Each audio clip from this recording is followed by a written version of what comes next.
വളരെ പ്രതീക്ഷ പകരുന്ന നിമിഷങ്ങളാണ്. കാരണം ഇത്ര നാളും കാത്തിരുന്നതിൻ്റെ അടുക്കലേക്ക് എത്തി എന്നൊരു പ്രതീതി ഉണ്ടാകുന്നത് തന്നെ വലിയ കാര്യമാണ്.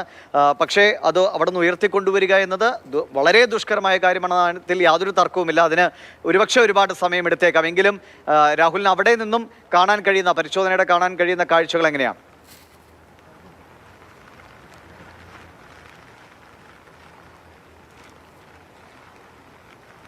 ദിവിഷ്, അതായത് ഇത്രയും ദിവസമായി നമ്മൾ കേൾക്കാൻ ആഗ്രഹിച്ചിരുന്ന ഒരു വിവരമാണ് ഇപ്പോൾ കർണാടക സർക്കാർ ഔദ്യോഗികമായി തന്നെ സ്ഥിരീകരിക്കുന്നത്. വൺ ട്രാക്ക്, നമ്മളിപ്പോൾ ഈ ദൃശ്യത്തിൽ, ഞാൻ ഈ ഗംഗാവലിപ്പുഴയുടെ മറുകരയിലാണ്.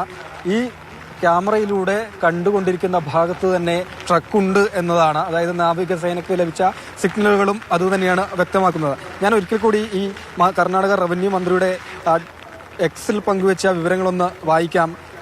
നേരത്തെ കരയിൽ തിരച്ചിൽ നടക്കുന്ന സമയത്തും കരയിൽ ട്രക്കില്ല, പുഴയിലാവാനാണ് സാധ്യത എന്ന് ആദ്യം ഔദ്യോഗികമായി പറഞ്ഞതും കർണാടക റവന്യൂ മിനിസ്റ്ററായ കൃഷ്ണ ബൈരേഗൌഡ തന്നെയാണ്.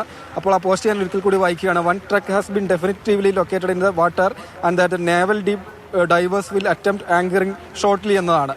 ഒരു ട്രക്ക് കണ്ടെത്തി എന്നതാണ്. എങ്കിൽ തന്നെയും നമുക്ക് ഇവിടെ നിന്ന് നൽകാൻ കഴിയുന്ന ഒരു വിവരം എന്നത്, നേരത്തെ ഒരു ടാങ്കർ ലോറിയും കൂടെ ഇവിടെ പുഴയിലേക്ക് മറിഞ്ഞിരുന്നു. അതിന്റെ ക്യാപ്സ്യൂൾ ഇളകി ഒഴുകി ഏകദേശം 7 കിലോമീറ്റർ താഴെ നിന്ന്, ഷിരൂരിൽ നിന്ന് 7 കിലോമീറ്റർ താഴെ വെച്ചാണ് ക്യാപ്സ്യൂൾ കണ്ടെത്താൻ കഴിയുന്നത്. ക്യാപ്സ്യൂൾ എന്ന് വെച്ച് കഴിഞ്ഞാൽ ആ ഇന്ധനം കൊണ്ടുപോകുന്ന, ഇന്ധനം നിറയ്ക്കുന്ന ഭാഗം, അത് മാത്രമാണ് ലഭിച്ചിരുന്നത്. അതിന്റെ ക്യാബിൻ കൂടി ലഭിക്കാനുണ്ട് എന്നതാണ് രക്ഷാപ്രവർത്തകർ പറയുന്നത്. ട്രക്ക് എന്ന് പറയുമ്പോഴും അതിന്റേതായ സിഗ്നലുകൾ അങ്ങനെയും സാധ്യതകളുണ്ടല്ലേ രാഹുൽ? അവിടെ നിന്ന് കാണുമ്പോൾ ഇപ്പോൾ ആ വലിയ കൂറ്റൻ എക്സ്കവേറ്റർ കാണുന്ന ആ ഭാഗമായിരിക്കുമോ ഇപ്പോൾ ഇത് ഏകദേശം ലൊക്കേറ്റ് ചെയ്തിട്ടുള്ള സ്ഥലം? ആ എക്സ്കവേറ്ററിനോട് ചേർന്ന് പുഴയോട് ഭാഗത്താണോ?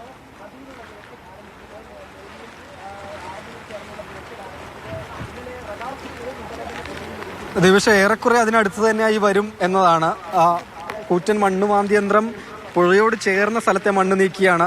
അതുപോലെ തന്നെ ആ പുഴയിലേക്ക് അതിൻ്റെ കൈകൾ കുറച്ച് ഭാഗത്തേക്കേ വരുന്നുള്ളൂ, അവിടേക്ക് ഇറക്കിയാണ് തിരഞ്ഞുകൊണ്ടിരിക്കുന്നത്. അവിടെ നിന്ന് കുറച്ചും കൂടെ മാറിയുള്ള സ്ഥലത്ത് സിഗ്നൽ ലഭിച്ചു എന്ന് തന്നെയാണ് ഔദ്യോഗികമായി സ്ഥിരീകരിച്ചിട്ടുള്ളത്. അവിടേക്ക് എന്തായാലും ഈ മണ്ണുമാന്തി യന്ത്രം ഉപയോഗിച്ച് തിരയാൻ കഴിയില്ല എന്ന് തന്നെയാണ്. അതിൻ്റെ കൈകൾക്ക് 60 അടിയോളം താഴ്ചയിലേക്ക് എത്താനുള്ള നീളമുണ്ട് കൈക്കെങ്കിലും നിലവിൽ സിഗ്നൽ ലഭിച്ച സ്ഥലത്തേക്ക് അതിനെത്താൻ കഴിയില്ല എന്ന് തന്നെയാണ്.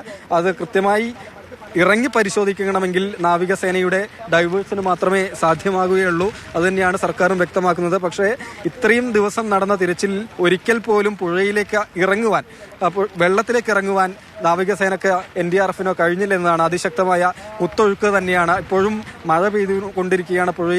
പുഴ ഇങ്ങനെ ആർത്തലച്ച് ഒഴുകിക്കൊണ്ടിരിക്കുകയാണ്.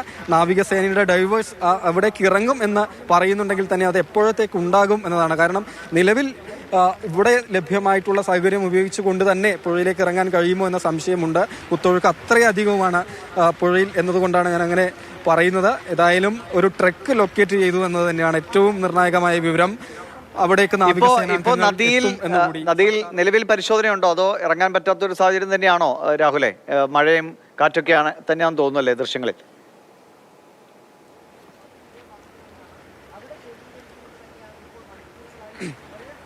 തീർച്ചയായും ഇപ്പോൾ മഴ കുറച്ച് കുറഞ്ഞിട്ടുണ്ടെങ്കിലും അതിശക്തിയായ കാറ്റാണ് അടിച്ചുകൊണ്ടിരിക്കുന്നത്. പുഴ ഇങ്ങനെ അലതല്ലി പോയിക്കൊണ്ടിരിക്കുകയാണ്. പുഴയിൽ ഏതായാലും ഇപ്പോൾ നാവികസേനയോ NDRFോ അവരുടെ ബോട്ടിൽ സഞ്ചരിച്ച് തിരച്ചിൽ നടത്തുന്നില്ല.